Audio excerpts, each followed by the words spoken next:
तुम्हें जब मैंने पहली बार देखा था तो मुझे ऐसा लगा दुनिया की सबसे खूबसूरत औरत मेरे सामने खड़ी है। और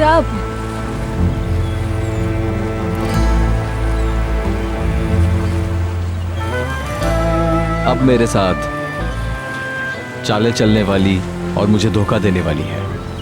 मेरे सामने अपनी मोहब्बत का यकीन दिलाने वाली और मुझसे झूठ बोलने वाली खड़ी हुई है। ऐसी औरत खूबसूरत हो सकती है तुम्हारे ख्याल में? तुम क्या तुमने मुझसे झूठ नहीं कहा?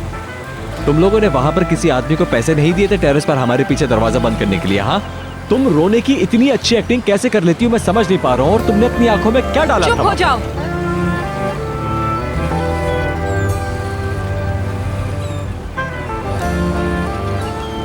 ठीक है। मेहमत, रुको। मैंने तुमसे वहां जो कुछ कहा वो झूठ नहीं है, समझे?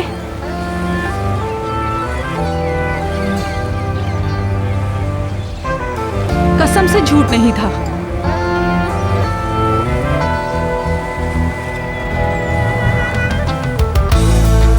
मेहमत, कहाँ जा रहे हो तुम? ओजान को ढूंढने।